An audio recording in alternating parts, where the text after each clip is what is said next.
ፍቅር ድንግል ማርያም ተመሊኡ ልበይ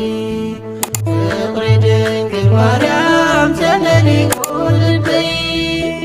ሞት አይርኔ ብሩህ ሕይወተይ ሞት አይርኔ ብሩህ ሕይወተይ። በስመ አብ ወወልድ ወመንፈስ ቅዱስ አሃዱ አምላክ አሜን። ሰላም ስድራሉ ለእግዚአብሔር ዝተሰምኹም ኩራት ሓቴን ከመይ ውዕልኹም ሓሜስና ሰዓት ይበፅሕኹም ብምሕረት እግዚአብሔር ጽቡቅ ክትህሉ ተስፋ እናገበርኹ እንኳዓ ንኣዴና ቅድስተ ቅዱሳን ንጽሕተ ንጽሕን ወላዲተ አምላክ በዓታ ማርያም ወርሓዊ ክብረ በዓል ብሰላም ኣብፅሐኩም ኣብፅሐክን ኣብፅሐና አሜን። ጸሎታ በረከታ ማላድነታ ምስ ኩልና ህዝበ ክርስቲያን ይኹን አሜን። ሽምባር ሓቢርና ነመስግን ደቂ ተዋህዶ ኣሕዋተይ። መዕቆቢተይ ከተማ ታብሰላም ዝነብረላ ድንግል ማርያመይ ተኽለ ጽላለይ ልበይ ዘዕረፈላ ኣለኒለ እቲ ዝምክሖ ጸሎታዩ ንለይተይ ዘብግሖ መዕቆቢተይ ከተማ ታብሰላም ዝነብረላ ድንግል ማርያመይ ተኽለ ጽላለይ ልበይ ዘዕረፈላ ኣለኒለ እቲ ዝምክሖ ጸሎታዩ ንለይተይ ዘብግሖ ኣብዛ ክፍት እዋን ደጊኣ ዝማዕረገ ግንብንብ ዝባህርያ ህዳታ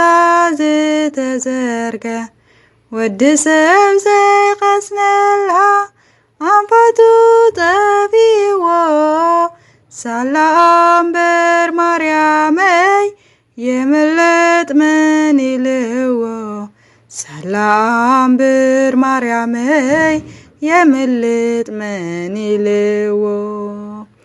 መዕቆቢተይ ከተማ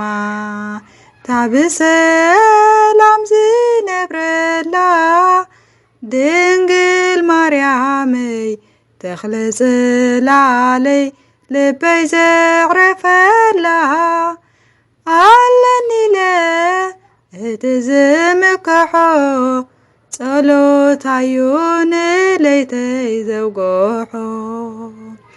ኣብራኸይ ወለሊለን ኮይነወን ክዕዘፋ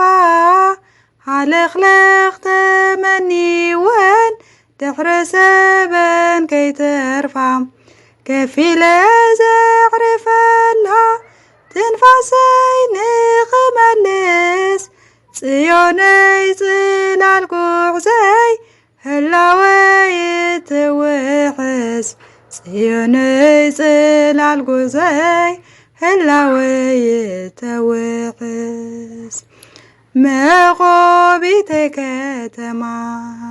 ታብሰላም ዝነብረላ ድንግል ማርያመይ ተኽለ ጽላለይ ልበይ ዘዕረፈላ ኣለኒለ እቲ ዝምክሖ ጸሎታዩ ንለይተይ ዘብግሖ ዘይሕለል ጸላእየይ ጉጓትየኒ ብሓሳብ ሚስጥር ጉደይ ቀሊዑ ንጥፋት ክረባረብ ህድኣት ልበይ ብሂጉ ኣበሳይ ዝሸፈነ ልማኖ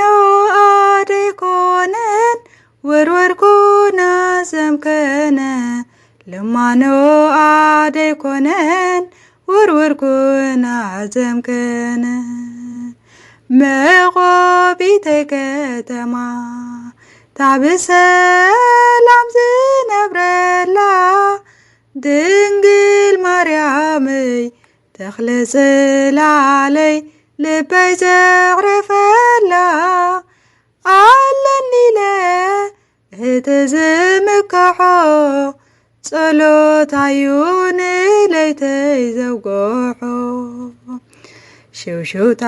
ንፋስ ባሕሪ ክሕነን ዘኣመሉ ትጥዑም ፀሓይ ንጎ ክንድር ተቐይሩ ዝናዋይ ክዘንብን ተሳንዩ ብነጐድጓድ ጽድቅን ዕቑባ ነብስያ ድንግል ፍርሒ ልበይ ተወግድ ዕቑባ ነብስያ ድንግል ፍርሒ ልበይ ተወግድ ምዕቑቢተይ ከተማ ታብሰላም ዝነብረላ ድንግል ማርያመይ ተኽለ ጽላለይ ልበይ ዘዕርፈላ ኣለኒ እትዝምክሖ ጸሎታዩ ንለይተይ ዘውግሖ